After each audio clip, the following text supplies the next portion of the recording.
The rushing waters of Bitter Creek tore through the canyon with a ferocity Isaac Benson had never witnessed in all his 30 years in Wyoming territory. The usually placid stream had transformed into a raging monster after 3 days of relentless spring rain. Perched atop his chestnut stallion on higher ground, Isaac scanned the churning waters with practiced eyes until he spotted a flash of color against the muddy torrent, a figure clinging desperately to a partially submerged wagon. "Hold on." He shouted, though his voice was swallowed by the roar of the flood. It was 1879, and Park City, Wyoming was still little more than a collection of wooden buildings, a few sturdy homesteads, and the promise of better days. Isaac had built his ranch 10 miles outside of town where the prairie met the foothills. He'd been riding fence lines when the storm broke, and now found himself witness to a tragedy unfolding. Without hesitation, Isaac urged his horse along the ridge, looking for a safer crossing point. The woman he could see now, it was a woman had managed to climb atop what remained of her wagon, but the structure groaned and shifted with each surge of water. Her soaked dress clung to her slender frame, her hair plastered against her pale face. Finding a spot where a fallen tree created a partial bridge, Isaac dismounted and tied his horse securely. He removed his gun belt, heavy coat, and boots, knowing they would only drag him down. With practiced movements, he secured a rope around his waist and tied the other end to a sturdy tree. "I'm coming," he called out, hoping the stranger could hear him. "Hold fast." The cold water shocked his system as he waded in, the current immediately tugging at his legs. By the time he was waist-deep, each step required all his strength. The woman had seen him now, her eyes wide with terror and hope. She raised a trembling hand in acknowledgement. Isaac was a strong swimmer, but the flood waters were merciless. Debris slammed into his body as he fought his way toward the wagon. A branch struck his temple, sending stars across his vision, but he pushed forward, driven by the knowledge that minutes mattered. "Take my hand," he shouted when he finally reached the wagon, which creaked ominously beneath them. The woman hesitated only a moment before reaching for him. Her fingers were ice cold as they gripped his wrist. "I've got you," Isaac assured her, pulling her into the water beside him. "Keep hold of me no matter what," she nodded, terror evident in her blue eyes. Isaac began the arduous journey back, fighting the current that seemed determined to claim them both. The woman clung to him, surprisingly strong despite her ordeal. When a massive surge hit them, knocking them both underwater, Isaac felt her grip tighten rather than falter. They emerged sputtering, still connected. Isaac could see the shore now, tantalizingly close. With renewed determination, he pulled them both forward, one agonizing step at a time. When they finally reached the bank, Isaac dragged them both onto solid ground. They collapsed side by side, gasping for breath, the cold spring air painful in their lungs. "Thank you," the woman managed between coughs, water streaming from her sodden clothes. Isaac merely nodded, too exhausted for words. After several minutes, he pushed himself up and helped her to her feet. She was shivering violently, her lips blue with cold. "My ranch is closest," he said, retrieving his coat and wrapping it around her shoulders. "Can you ride?" "Yes," she answered, her voice stronger now. "I've lost everything, though, my wagon, my supplies." "Life's worth more than things, madam," Isaac said, leading her to his horse. "We can worry about your belongings later." He helped her onto the saddle before mounting behind her. The woman leaned against his chest, either from exhaustion or for warmth, he couldn't tell. Her hair smelled of river water and something sweeter beneath lavender, perhaps. "I'm Isaac Benson," he said as they started the journey to his ranch. "Catherine," she replied, her voice barely audible above the wind. "Catherine Baxter." Something about the name struck Isaac as familiar, but in his exhausted state, he couldn't place it. All that mattered now was getting this stranger to safety and warmth. The ride to Isaac's ranch took nearly an hour, with the rain returning in a gentle but persistent drizzle. By the time the sturdy log house came into view, Catherine was barely conscious, slumped against him. His ranch hand, Hank Miller, came running from the barn as they approached. "Mr. Benson." "We were worried when the storm hit again," the young man called, then stopped short, seeing the bedraggled woman. "Who's this?" Found her caught in the flood down at Bitter Creek, Isaac explained, carefully dismounting and lifting Catherine down. Her wagon's gone. Take care of Thunder, will you? I need to get her inside. Hank nodded, taking the reins. Yes, sir, I'll bring in some hot water too. Isaac carried Catherine into the house, her weight slight in his arms. The home he'd built with his own hands over the past 5 years was modest, but solid 3 rooms with a stone fireplace that heated the main living area. Mrs. Porter, his housekeeper, gasped when she saw them. Land sakes, Mr. Benson, what's happened? Flood victim, Isaac explained tersely. She needs dry clothes and warmth. Can you help her? Of course, the older woman replied, already moving toward the small guest room. Put her on the bed, I'll fetch some of Clara's old things. The name sent a familiar pang through Isaac's chest, Clara. His bride of just 6 months before typhoid had taken her 3 years ago. He still kept her trunk of belongings, unable to part with them, though the pain of her loss had dulled to a manageable ache. Isaac gently laid Catherine on the bed and stepped back as Mrs. Porter bustled in with an armful of clothing. I'll get a fire going, he said, leaving the women alone. By the time he had a robust blaze crackling in the fireplace and had changed into dry clothes himself, Mrs. Porter emerged from the guest room. She's sleeping now, poor thing, the housekeeper said. Exhausted, but no serious injuries that I could see, some nasty bruises and a cut on her arm I've bandaged. Who is she? Name's Catherine Baxter. That's all I know, Isaac replied, accepting the cup of coffee Mrs. Porter handed him.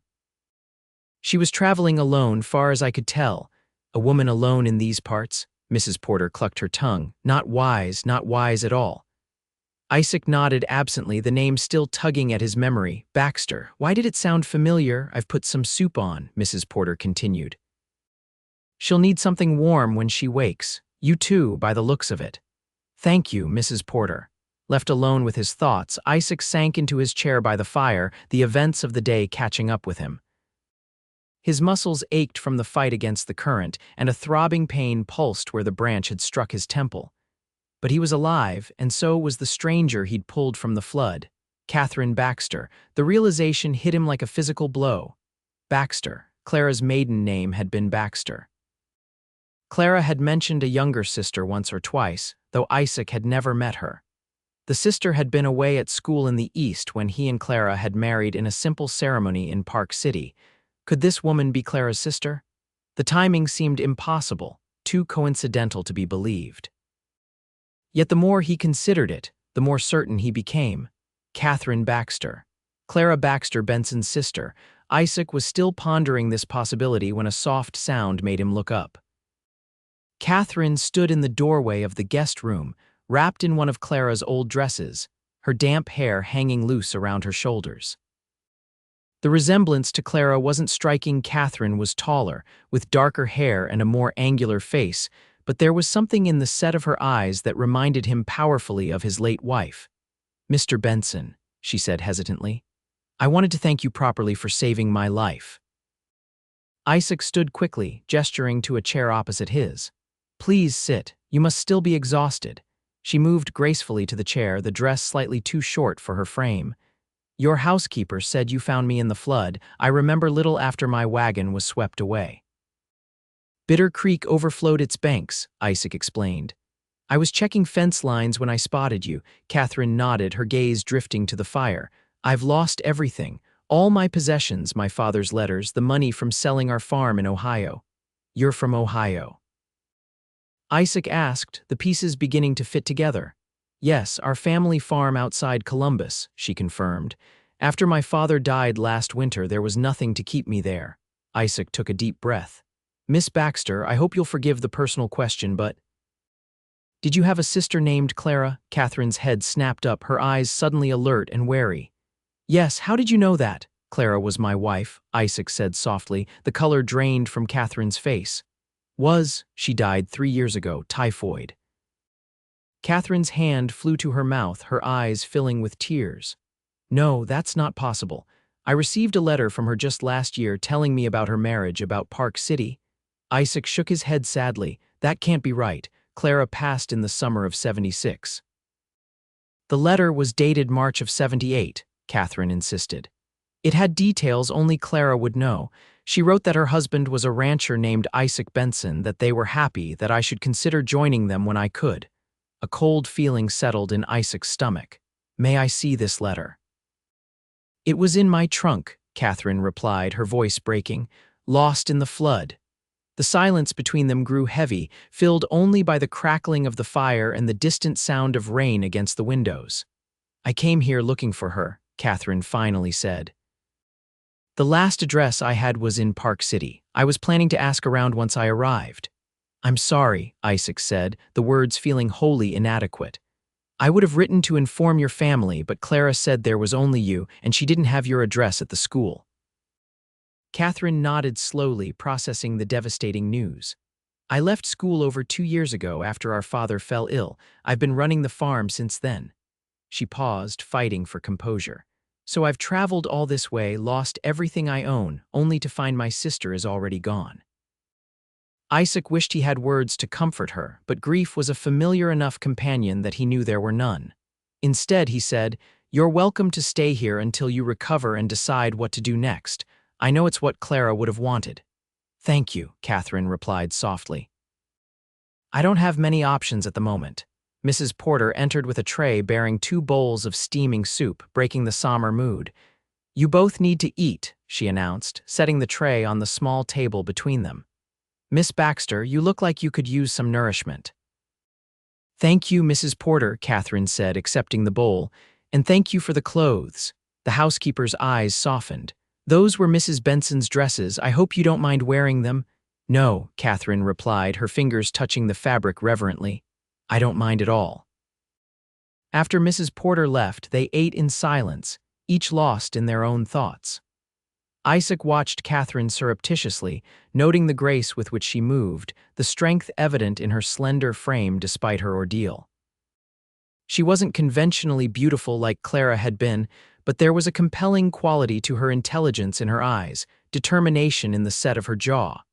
"How long were you married?" Catherine asked suddenly, setting down her spoon.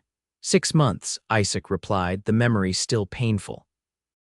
"Not long enough," Catherine nodded. "She wrote that she was happier than she'd ever been, that you were a good man." Something in Isaac's chest loosened at her words. "She made me happy too." "I should have come sooner," Catherine said, her voice thick with regret. "After Father died, I spent months settling his affairs, selling the farm. If I'd known."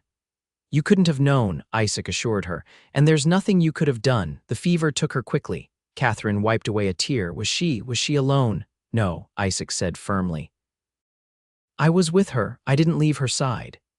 This seemed to give Catherine some small comfort. She nodded and returned to her soup. Later that evening, after Catherine had returned to the guest room to rest, Isaac sat alone by the dying fire, a glass of whiskey in his hand. The coincidence still astounded him that he should save Clara's sister from drowning, that she should come to Park City looking for a sister who was already gone. It seemed like the hand of fate, though Isaac had never much believed in such things. He thought of Catherine's face when he told her about Clara, the way grief had transformed her features. There had been love there and regret, and a profound sadness that resonated with his own experience of loss. In that moment, they had been connected by their shared love for the same woman. Isaac took another sip of whiskey, letting the burn distract him from his thoughts. Tomorrow, he would have to help Catherine figure out her next steps. She had no money, no possessions beyond the borrowed clothes on her back. The decent thing would be to offer her passage back to Ohio, or perhaps to another town where she might find work. Yet something told him Catherine Baxter wasn't the type of woman who would accept charity easily. There was a resilience about her that reminded him of the pioneer women who had helped settle this territory, women who faced hardship with straightened backs and determined hearts.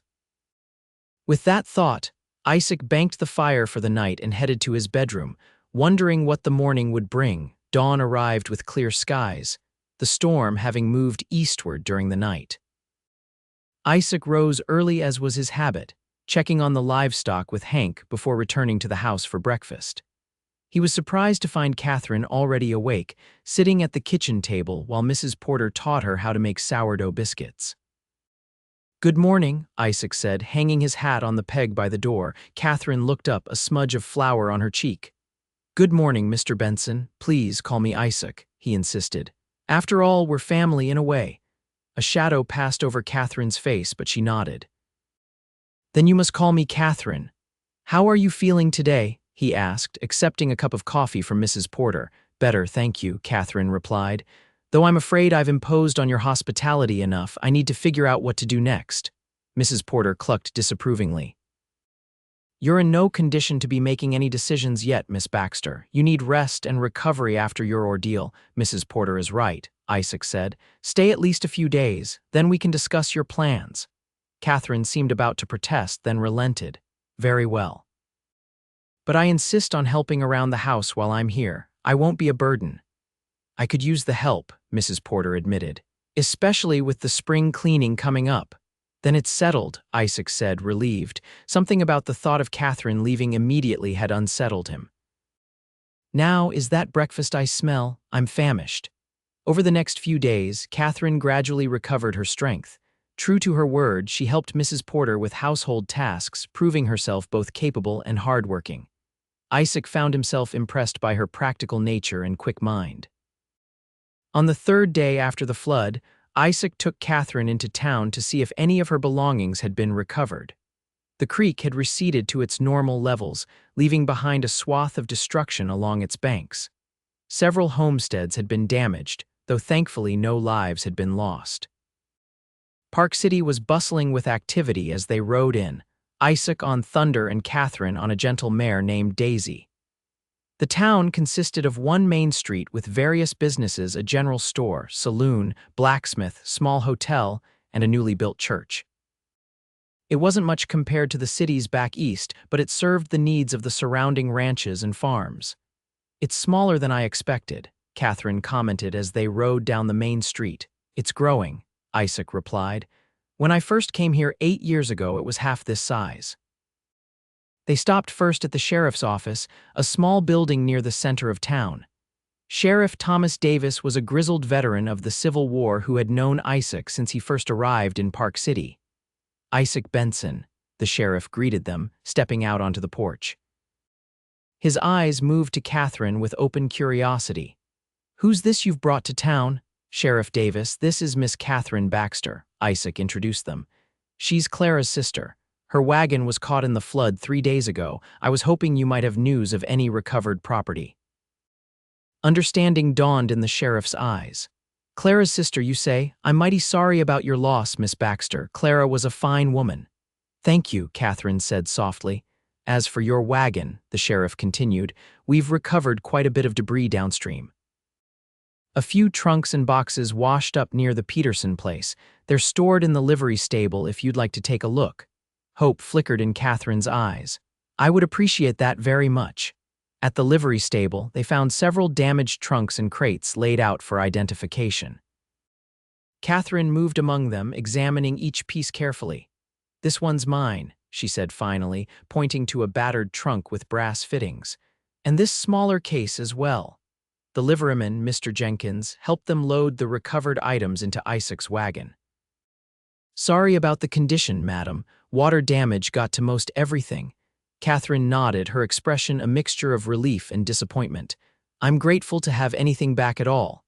Back at the ranch, Catherine opened the trunk in the privacy of her room. When she emerged hours later, her eyes were red-rimmed, but she held a small packet of letters tied with a faded ribbon. My father's letters, she explained when Isaac inquired. Most of my clothes are ruined, and I've lost nearly all the money from selling the farm. But these. She held up the packet. These are irreplaceable. I'm glad you found something worth saving, Isaac said sincerely. Catherine hesitated, then reached into her pocket and withdrew a single, water-stained envelope. I found this as well. It's the last letter I received from Clara. Isaac stared at the envelope, feeling a strange mixture of anticipation and dread. May I? Catherine handed it to him without a word. The paper was fragile from its immersion in the floodwaters, but the writing was still legible. Isaac recognized Clara's delicate handwriting immediately, and the date in the corner, March 15, 1878, nearly 2 years after her death. This isn't possible, he murmured, more to himself than to Catherine. I know what you said, Catherine replied quietly, but that's Clara's handwriting. I'd recognize it anywhere. Isaac carefully unfolded the letter, his heart pounding. The contents described life in Park City, mentioned a ranch outside of town, and spoke lovingly of a husband named Isaac Benson. It contained personal details about Clara's childhood that a stranger couldn't have known, and it was undeniably written in Clara's hand. "I don't understand," Isaac said, looking up from the letter in confusion. "I buried Clara in the summer of 1876. I mourned her, this letter." "Could someone have forged it?" Catherine suggested, though her tone indicated she thought this unlikely. "Why? And how would they know these details about Clara's childhood?" They sat in silence, the mystery hanging between them. Finally, Isaac handed the letter back to Catherine. "There must be an explanation," he said. "Perhaps another Clara Baxter married to another Isaac Benson in the same town," Catherine asked skeptically. "It seems unlikely." "More unlikely than a letter from beyond the grave," Catherine conceded the point with a slight nod. "I suppose we should make inquiries in town. Someone might know something." Isaac agreed, though the mystery left him deeply unsettled. He had buried his wife, had watched her die, had laid her to rest in the small cemetery outside of town. The letter had to be some kind of cruel hoax or extraordinary coincidence. That night, Isaac couldn't sleep. He kept thinking of the letter, of Catherine's certainty, of the impossible date. Around midnight, he gave up and went to sit on the porch, staring out at the moonlit prairie. He was surprised when the door opened behind him and Catherine stepped out, wrapped in a shawl against the night chill. "I couldn't sleep either," she explained, settling into the chair beside him. "Too many questions," Isaac acknowledged. Catherine nodded, her profile silvered by moonlight. "Tell me about her life here with you." Isaac hesitated, then began to speak. He told Catherine about meeting Clara when she first arrived in Park City to teach at the new school, about their courtship and simple wedding, about the small house they'd shared in town before moving to the ranch. He spoke of Clara's kindness, her love of books, her delight in the wildflowers that bloomed across the prairie in spring. "She sounds happy," Catherine said when he finished. "The Clara I knew was always restless, always looking for something beyond the horizon. She left Ohio to teach because she felt stifled at home. She found her place here," Isaac said softly. "At least I thought she had." The doubt in his voice made Catherine turn to him. "What do you mean?" Isaac struggled to put his feelings into words. "It's just that letter. It makes me question everything I thought I knew." "We'll find answers," Catherine assured him. "Tomorrow we'll go back to town and ask more questions." They sat in companionable silence for a while, watching the stars. Isaac was acutely aware of Catherine's presence, beside him the subtle scent of lavender that seemed to cling to her despite everything, the graceful way she tucked a strand of hair behind her ear, the thoughtful expression in her eyes as she gazed at the night sky. "I should try to sleep," Catherine said eventually, rising from her chair. "Thank you for talking about Clara. It helps to know she found happiness here." "Good night, Catherine," Isaac replied, watching as she disappeared back into the house. He remained on the porch for a long time afterward, his thoughts a confused tangle of past and present, of grief and something newer, something he wasn't ready to name. The next day, they returned to Park City with the mysterious letter. Their first stop was the post office, a small corner of the general store where Mr. Wilkins sorted the weekly mail delivery. "March 1878, you say?" Mr. Wilkins peered at them over his spectacles after examining the letter. "Can't say I recall posting anything to Ohio around then. But my records only go back a year or so. Anything older gets sent to the territorial office." Next, they visited the church where Isaac and Clara had been married. The minister, Reverend Adams, was new to town, having arrived only 2 years ago. "I can check the parish records," he offered after hearing their story, "though I don't recall seeing anything about a death for Clara Benson." While the Reverend searched his records, Isaac and Catherine waited in the simple wooden sanctuary. Catherine's gaze lingered on the small altar where, presumably, her sister had once stood as a bride. "Here we are," Reverend Adams said, returning with a leather-bound book. "I have a marriage recorded for Isaac Benson and Clara Baxter in January of 1876, but no death record." That's impossible, Isaac said, a cold feeling spreading through him. She died that summer. Reverend Johnson conducted the service. Reverend Johnson moved to Denver after falling ill, the minister explained. He took some of the older records with him to organize. Perhaps the death record was among them. Their final stop was the cemetery on the outskirts of town. Isaac led Catherine to a simple grave marker beneath an old oak tree. The stone read, Clara Benson, beloved wife, 1854–1876. Here she is, Isaac said quietly. I visit every Sunday. Catherine knelt by the grave, her fingers tracing the letters of her sister's name. I still don't understand. How could she have written to me in 1878 if she died in 1876? Isaac had no answer. The evidence of Clara's death was literally set in stone before them, yet the letter in Catherine's possession suggested otherwise. It was an unsolvable riddle. As they rode back to the ranch, both lost in thought, Catherine suddenly straightened in her saddle. What if it wasn't Clara who died? What do you mean? Isaac asked, confused. The body you buried, Catherine explained, her words coming faster now. Was it recognizable? I know it's a terrible question, but typhoid can change a person's appearance. Isaac considered the question, remembering those dark days.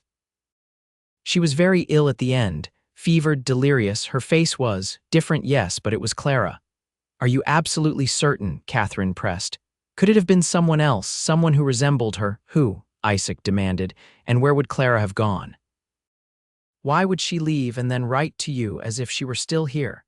Catherine had no answer, and they rode the rest of the way in silence. The mystery hung between them, creating a strange intimacy. They alone shared this puzzle, this connection to a woman who had meant everything to both of them. That evening, as they sat by the fire after dinner, Catherine brought out another letter from her recovered trunk. This is from Clara too, she said, handing it to Isaac. Dated December 1877, she mentions a trip to Cheyenne, says you were considering buying more cattle. Isaac read the letter with growing disbelief. The details were specific: a cattle auction he'd never attended, a dress shop Clara had supposedly visited, plans for expanding the ranch that he'd never made. None of this happened, he said finally. At least not with me. Then who wrote these letters? Catherine asked. Who is pretending to be my sister and your wife? The question hung in the air, unanswerable. Isaac returned the letter, his mind racing with possibilities, none of them making sense. There's one person who might know something, he said after a long silence. Mrs. Porter was with us when Clara fell ill. She helped care for her. Catherine nodded eagerly. Let's ask her. But Mrs. Porter had already retired for the night, and they agreed to wait until morning. Instead, they continued to talk, sharing memories of Clara, trying to piece together the puzzle of the letters. She mentioned a scar on her left wrist in this letter, Catherine said, pointing to a passage. From when she fell from the hayloft as a child, did your Clara have that scar? Isaac frowned, trying to remember. Yes, I believe she did, a small crescent-shaped mark. Then it must be her, Catherine insisted. These details are too specific, or someone who knew her very well, Isaac countered. The conversation continued late into the night, neither willing to give up on finding an explanation. When Catherine finally stood to retire, she swayed slightly with exhaustion. Careful, Isaac said, quickly rising to steady her. His hands caught her elbows, and for a moment they stood close, his face inches from hers. Isaac was suddenly very aware of the warmth of her skin beneath his fingers, of the flecks of gold in her brown eyes, of the slight parting of her lips in surprise. Thank you, Catherine said softly, stepping back. I'm more tired than I realized. Of course, Isaac replied, dropping his hands. We'll speak with Mrs. Porter tomorrow. But the next morning brought a complication. A neighboring rancher arrived at dawn, seeking Isaac's help with a wolf that had been attacking his livestock. By the time Isaac returned in the late afternoon, Mrs. Porter had left for her weekly visit to her sister in town, planning to return the following day. Catherine had spent the day going through her recovered belongings, salvaging what she could. Isaac found her on the porch, mending a torn dress, her dark hair loose around her shoulders in the warm evening light. Any luck with the wolf? She asked, setting aside her sewing. We tracked it to a den in the foothills, Isaac replied, settling into the chair beside her. Got it before it could do any more damage. Catherine nodded, understanding the harsh necessities of frontier life. Mrs. Porter left a stew warming on the stove. You must be hungry. Starving, Isaac admitted. Will you join me? They ate together in the kitchen, the silence comfortable between them. Isaac found himself watching Catherine when she wasn't looking, the graceful movements of her hands, the thoughtful expression that sometimes crossed her features, the way she tucked her hair behind her ear, just as Clara used to do. The resemblance to Clara wasn't strong in her features, but there was something in her mannerisms, in certain expressions that crossed her face, that reminded him painfully of his late wife. Yet Catherine was distinctly herself, more self-assured than Clara had been, with a quiet strength that spoke of the hardships she had already overcome in her young life. I've been thinking, Catherine said suddenly, breaking the silence. If Mrs. Porter confirms what you've told me about Clara's death, I'll need to make plans to leave. Isaac felt an unexpected pang at her words. There's no rush. I can't impose on your hospitality indefinitely, Catherine replied, and being here surrounded by reminders of Clara. It's both comforting and painful. I understand, Isaac said, and he truly did. But where will you go? You said most of your money was lost in the flood.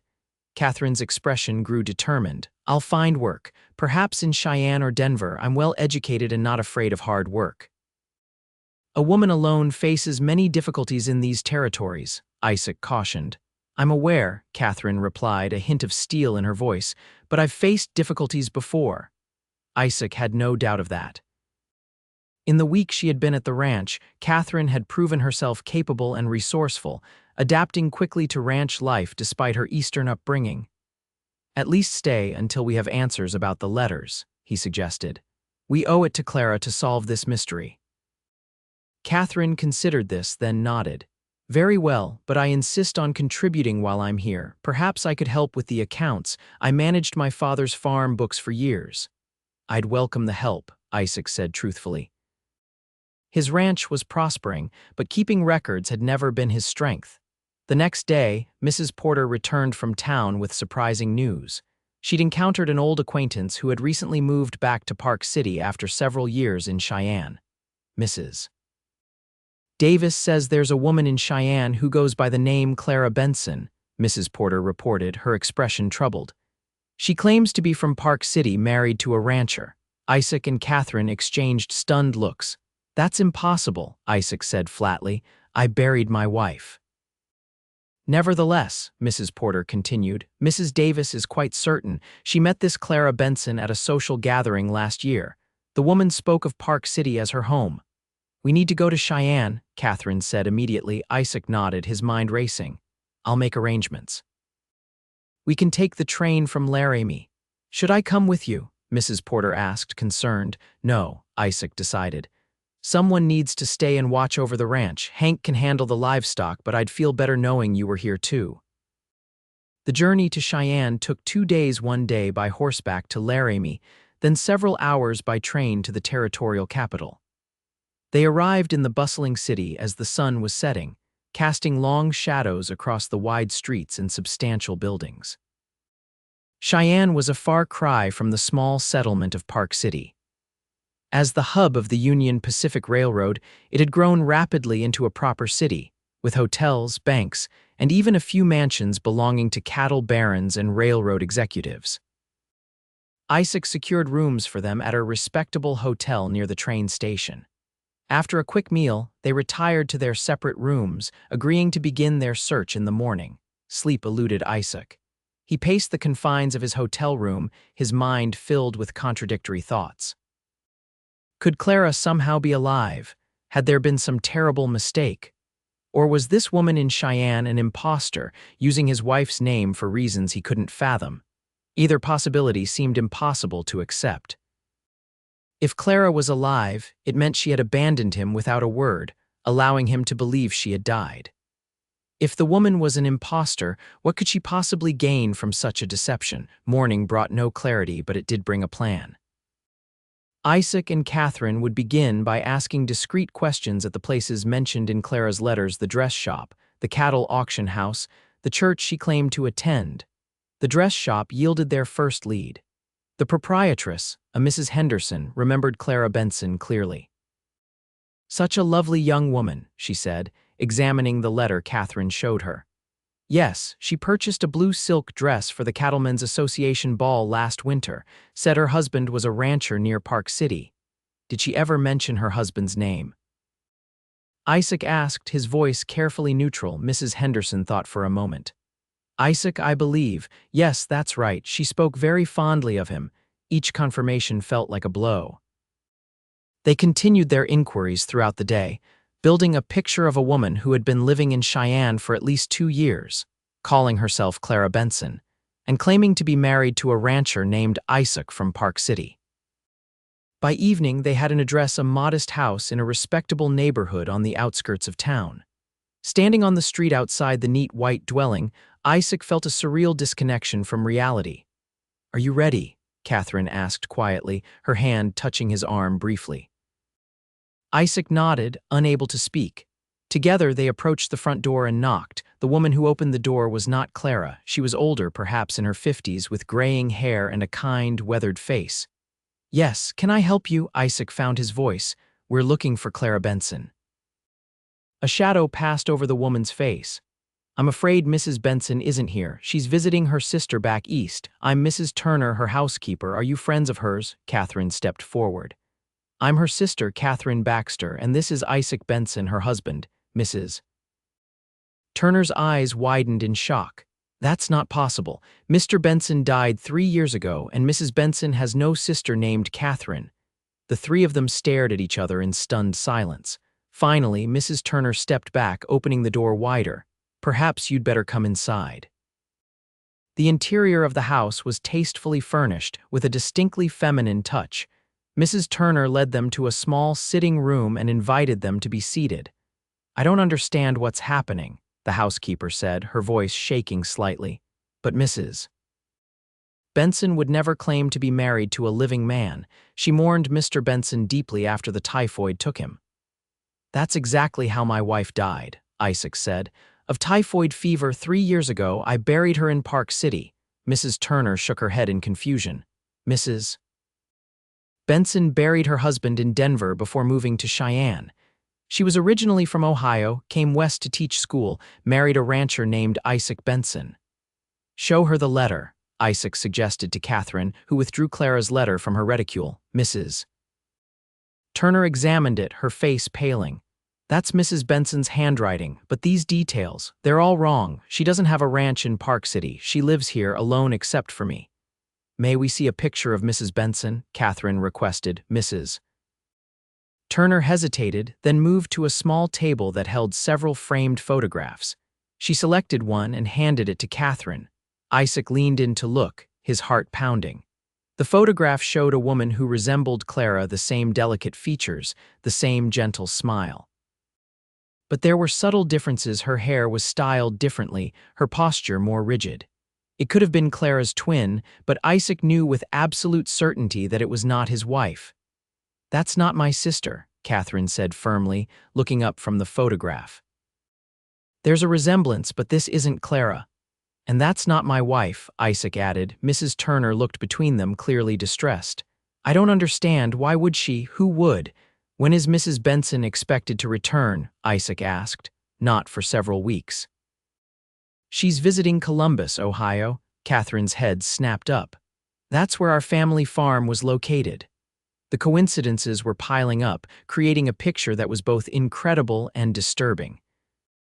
Someone had been living as Clara Benson, a woman who had supposedly lost her husband to the same disease that had claimed Isaac's wife, who claimed to be from the same town in Ohio, who had somehow obtained enough personal details about the real Clara to convince her sister. "May we look through Mrs. Benson's personal papers?" Catherine asked. Mrs. Turner hesitated. "I don't know if that would be proper." "Please," Isaac urged. "We need to understand what's happening." After a moment's consideration, Mrs. Turner nodded. "Very well, but I'll need to be present." She led them to a small study off the main sitting room. A writing desk stood against one wall, its surface neat and organized.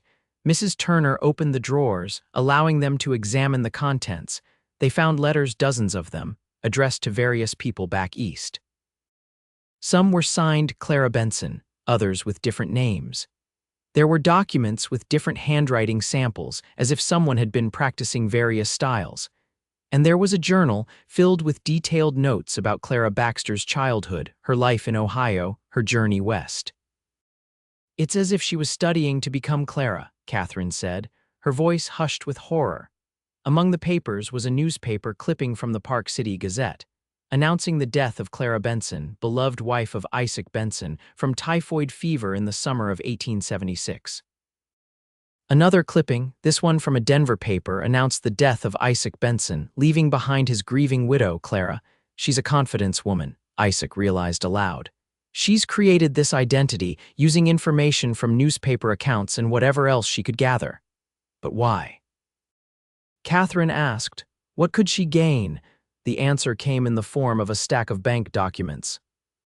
The false Clara Benson had opened accounts in Denver and Cheyenne, depositing substantial sums that appeared to come from various sources, including several people who had sent money to help Clara after her husband's death. "She's been defrauding people using my wife's identity," Isaac said, anger replacing his confusion. "And yours," he added to Catherine. "The letters she sent you were likely meant to establish her credibility in case you ever came looking for Clara, Mrs." Turner had grown increasingly distressed as the evidence mounted. "I had no idea," she whispered. "She seemed so genuine, so kind." "Confidence tricksters usually do," Isaac replied grimly. "That's how they gain trust." They gathered the most incriminating documents, planning to take them to the authorities.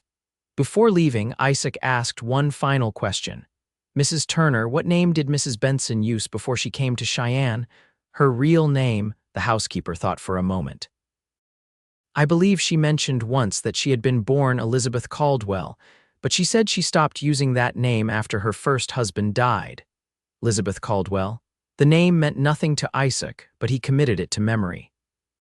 At the Cheyenne Sheriff's Office, they presented their evidence and gave statements. The sheriff, a no-nonsense man named Harker, listened attentively to their story.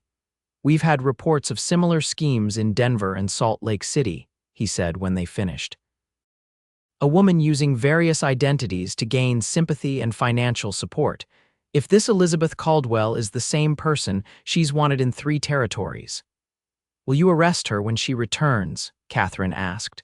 "Assuming she does return," the sheriff replied. "Once she learns you've been asking questions, she may never come back to Cheyenne."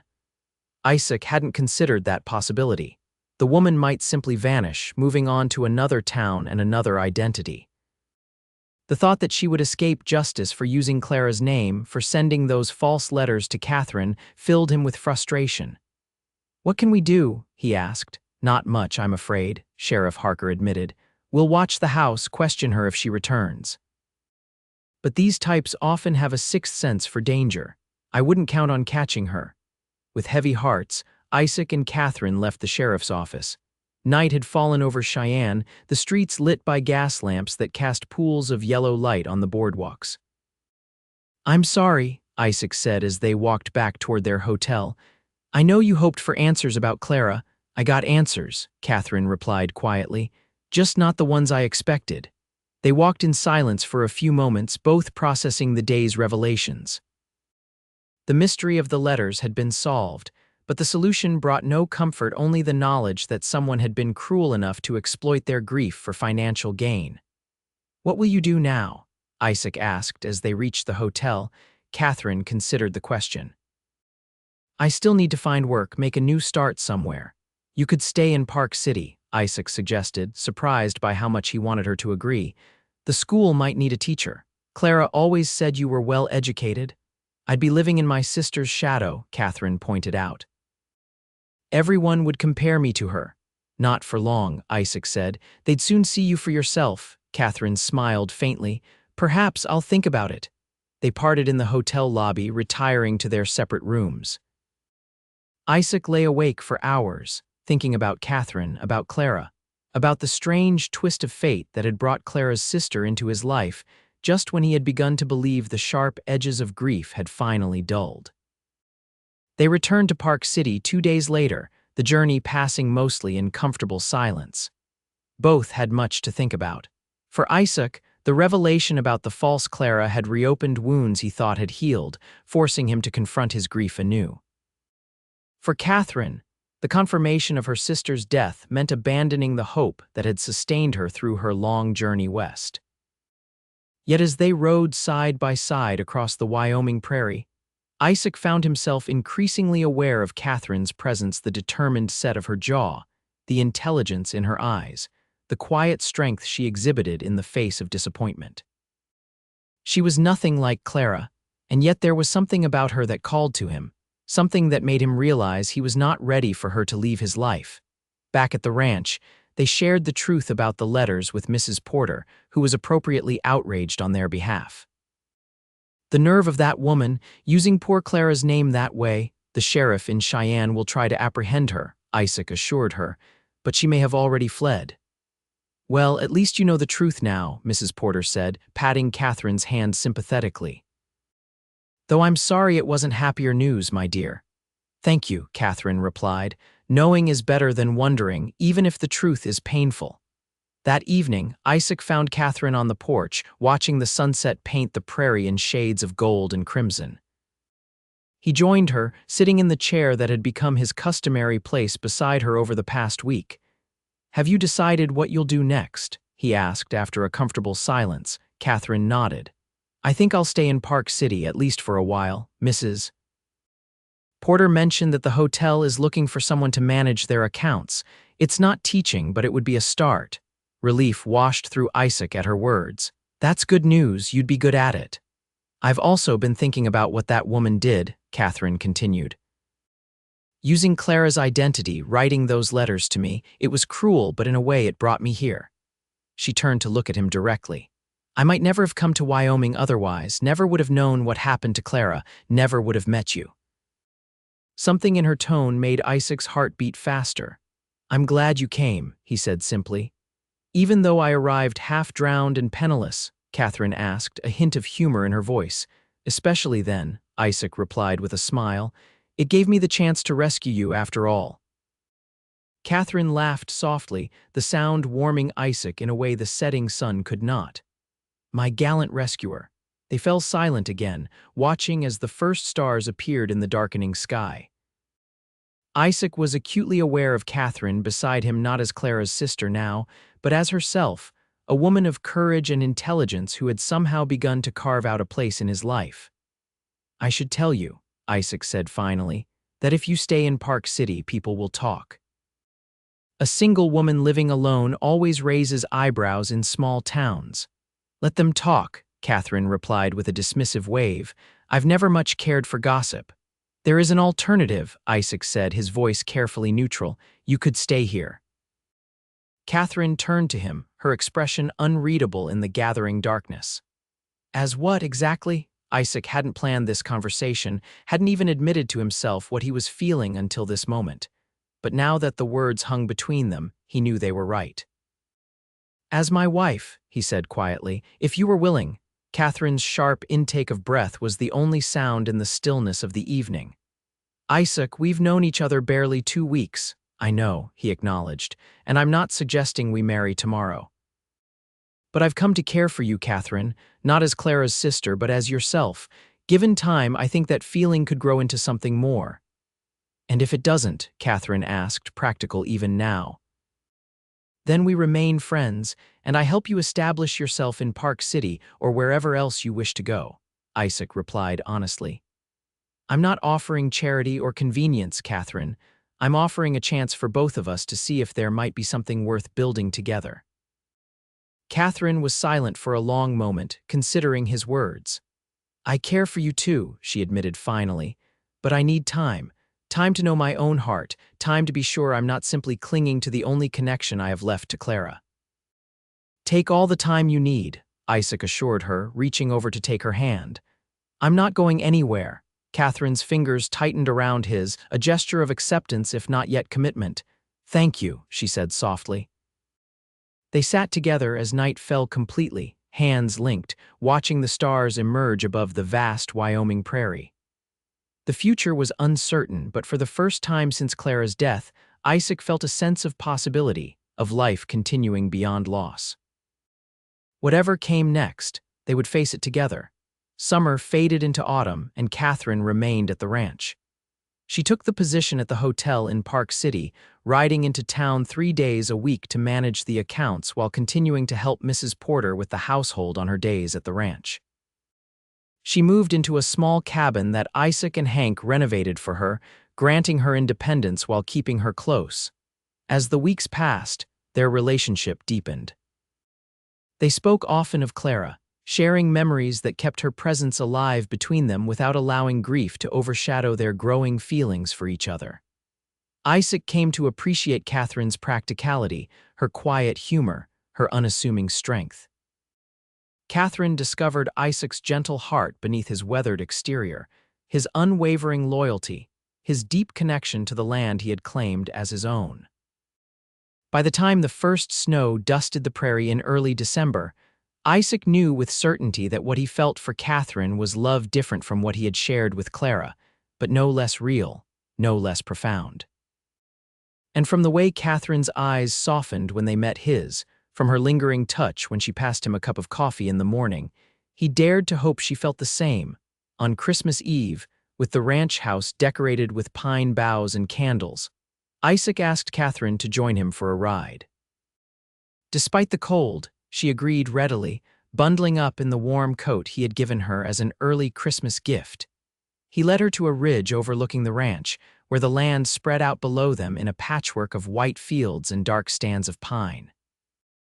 The late afternoon sun cast long shadows across the snow, the sky a clear, brilliant blue above them. "It's beautiful," Catherine said, her breath forming clouds in the crisp air. "I thought you might like to see it," Isaac replied. "This is my favorite view of the ranch.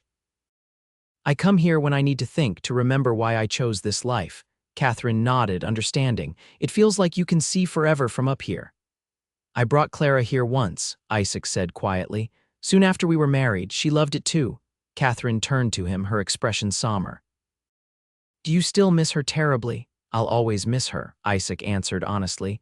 "But the pain has changed. It's no longer the sharp grief that made it hard to breathe.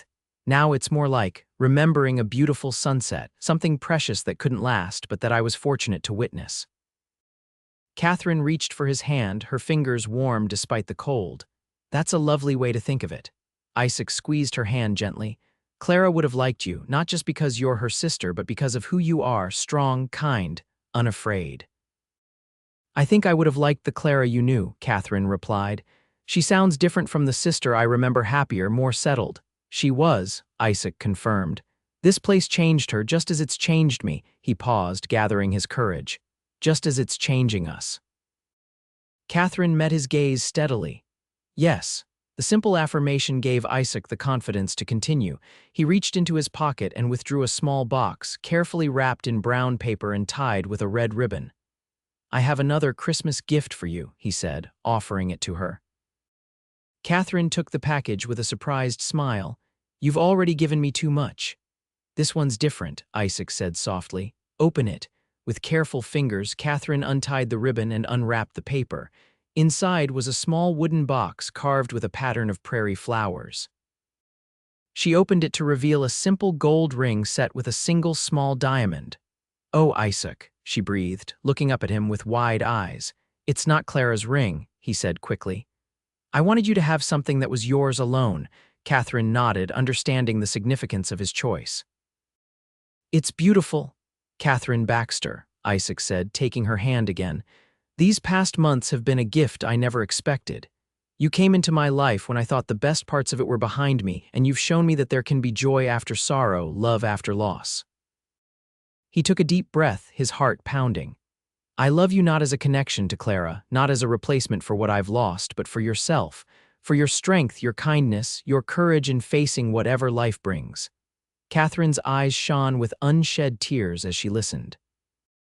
"I'm asking you to be my wife," Isaac continued, "to build a life with me here, to face whatever comes good or bad together. Will you marry me?" For a moment, Catherine was silent, her expression unreadable. Then a smile broke across her face like sunshine after rain. "Yes," she said simply. "Yes, I will marry you, Isaac Benson." Isaac's heart soared at her words. With slightly trembling hands, he took the ring from the box and slipped it onto her finger.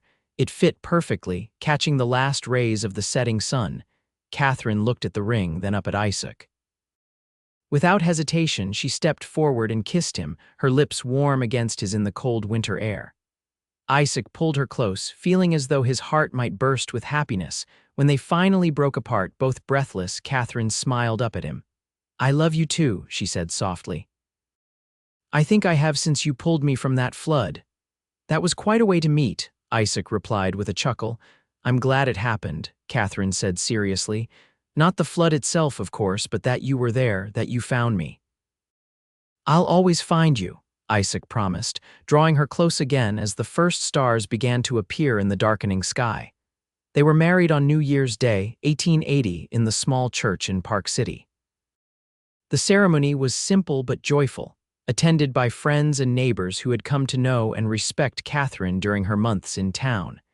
As they exchanged vows before Reverend Adams, Isaac felt a sense of rightness, of coming full circle. He would always carry Clara in his heart, just as Catherine would always hold her sister in hers. But this day, this marriage, was theirs alone, a new beginning built on shared grief transformed into shared joy. After the ceremony, they rode back to the ranch together, husband and wife, as the winter sun cast long shadows across the snow-covered prairie. The future stretched before them, unknown but full of promise. Isaac reined in his horse as they crested the ridge overlooking the ranch, the same spot where he had proposed just a week earlier. Catherine stopped beside him, her cheeks flushed with cold and happiness. "Welcome home, Mrs. Benson," Isaac said, his voice thick with emotion. Catherine smiled, her eyes bright with love and determination. "It's good to be home," she replied, reaching for his hand. "Now let's go build our life together." Hand in hand, they rode down toward the ranch, toward the home and future they would create together. A future neither could have imagined when a flash flood brought them together on the banks of Bitter Creek. 5 years later, Isaac stood on the porch of their expanded ranch house, watching as Catherine chased their 3-year-old son, James, across the yard. The boy's delighted squeals filled the clear summer air as he dodged his mother's playful attempts to catch him. Nearby, in the shade of a cottonwood tree, their infant daughter, Clara, slept peacefully in a cradle Isaac had crafted with his own hands. Named for the aunt she would never know, the baby had Catherine's dark hair and Isaac's blue eyes, a perfect blending of them both. The ranch had prospered under their joint care. Catherine's head for figures and Isaac's knowledge of cattle had proven a formidable combination. They had expanded their herds, added new pastureland, and built a reputation for fair dealing throughout the territory. As Isaac watched his wife and son, a profound contentment settled over him. The path that had led them here had been marked by loss and grief, by mystery and deception. Yet from those dark beginnings had emerged this life of love and purpose. Catherine caught James at last, scooping him up in her arms and spinning him around as he giggled uncontrollably. Sensing Isaac's gaze, she looked up, her face radiant with happiness. Even after 5 years of marriage, the sight of her smile still made Isaac's heart beat faster. She carried their squirming son toward the porch, her eyes never leaving Isaac's. "What are you thinking about, standing there so serious?" she asked, setting James down to run to his father. Isaac caught the boy, lifting him high before settling him on his hip. "Just thinking how fortunate I am," he replied, leaning down to kiss his wife. "How fortunate we all are," Catherine's expression softened with understanding. "Yes," she agreed, taking his free hand in hers, "we are blessed indeed." Together, they turned to look out over their land, the ranch they had built, the home they had created, the family they had begun. The future stretched before them, bright with promise. And somewhere, Isaac liked to think, Clara was watching over them, pleased that from the tragedy of her loss had bloomed this unexpected happiness, a love born from a flash flood and nurtured into something enduring and true.